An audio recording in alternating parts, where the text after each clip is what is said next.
But I have been talking about this for a little while now because I had covered a lot of all of these people on Patreon. So we go through and we look at different industries, hospitality, airline industry, all of that. Absolutely a no-no.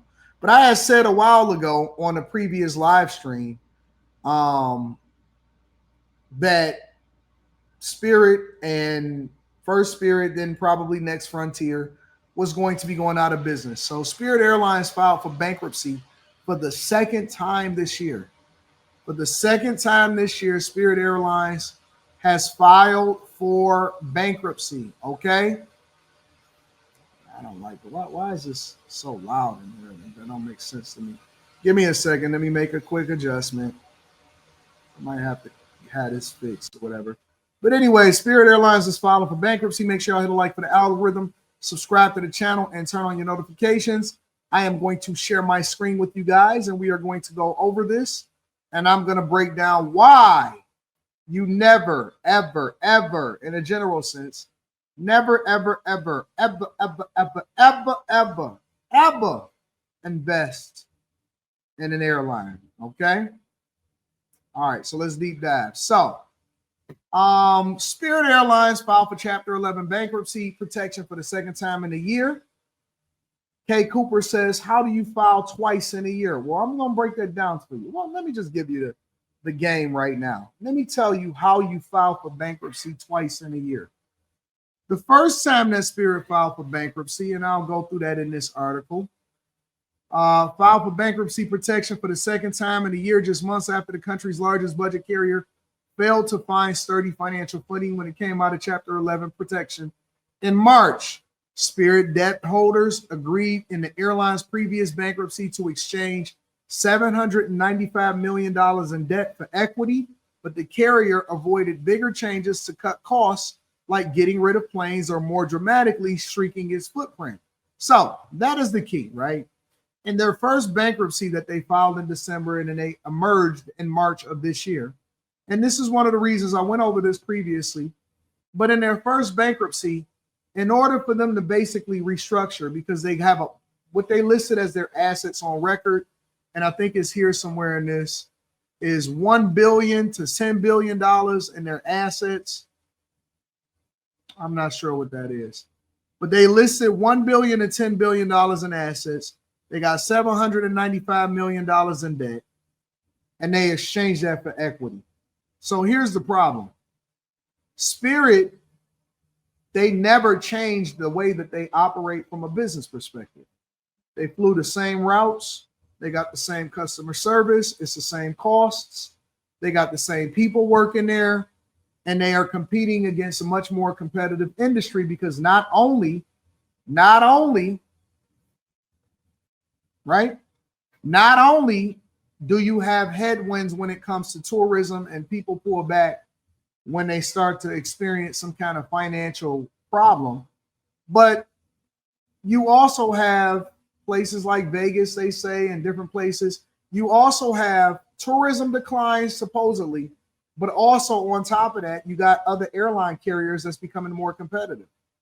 So if you've ever taken a Spirit flight, or if you've ever even looked up a Spirit flight, you know that they're not always the cheapest, because the minute that you start to look at, let me go to flights.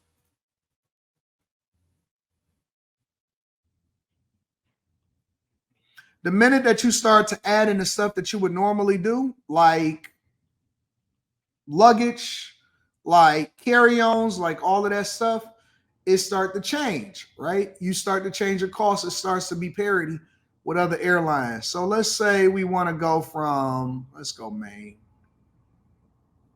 Guess we can't go premium. Let's say we want to go to, where we want to go, y'all? Miami?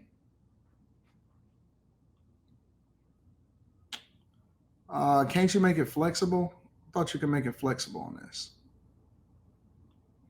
Let's go to Miami on, there's some cheap prices. I don't remember the last time I paid them prices. Let's fly on a Wednesday on the 24th, and let's come back on Sunday.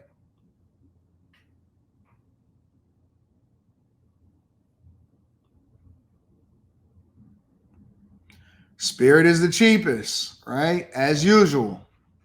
But look at the weird ass flight that you got to catch. You got to catch a 6:35 a.m. flight, which means that you got to be to the airport probably sometime around 5 o'clock, 4:45 in the morning.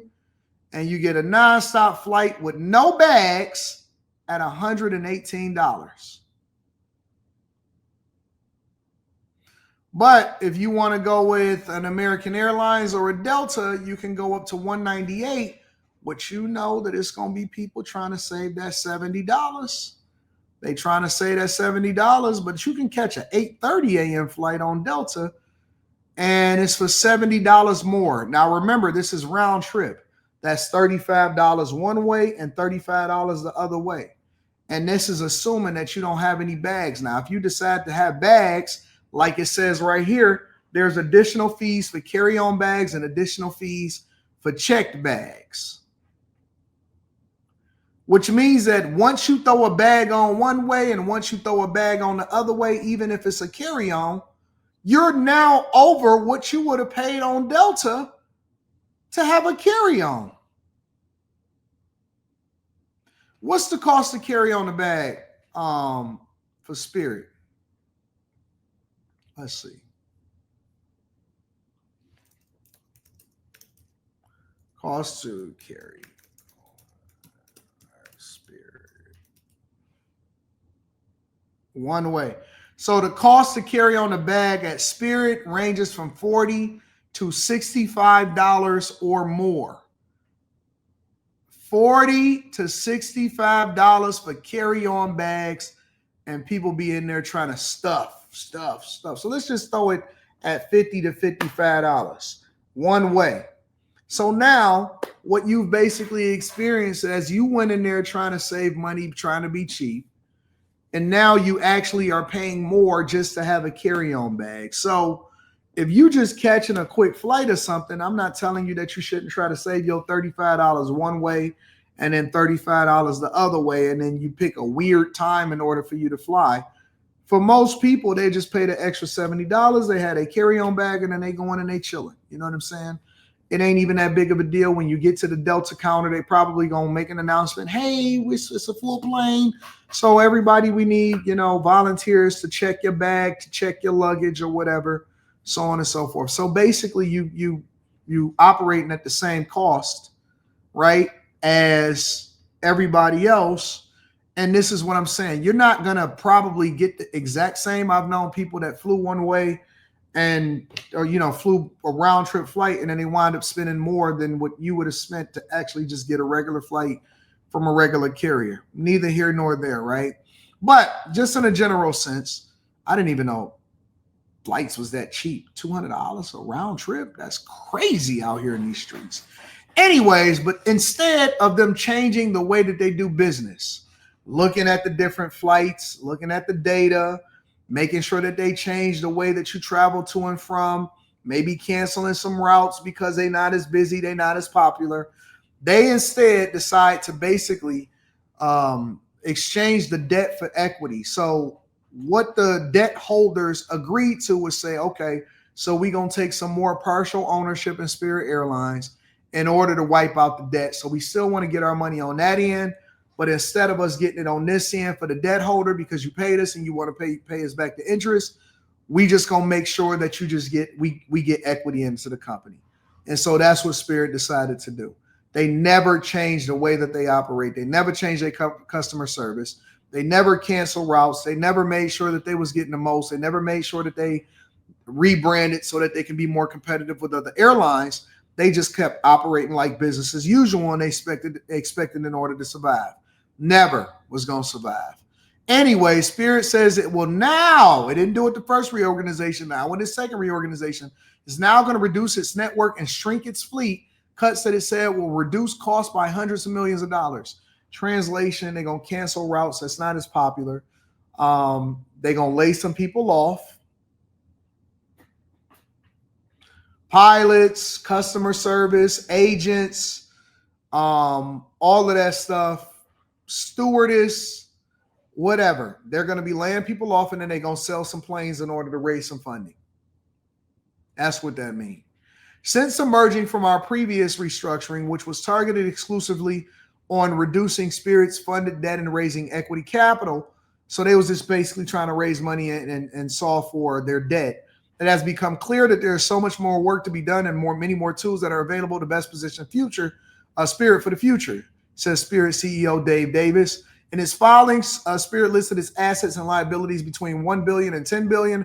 The carrier sought to reassure customers that they can continue to book and fly on Spirit after its bankruptcy filing. So you guys can still go and fly Spirit. You can still get your flights.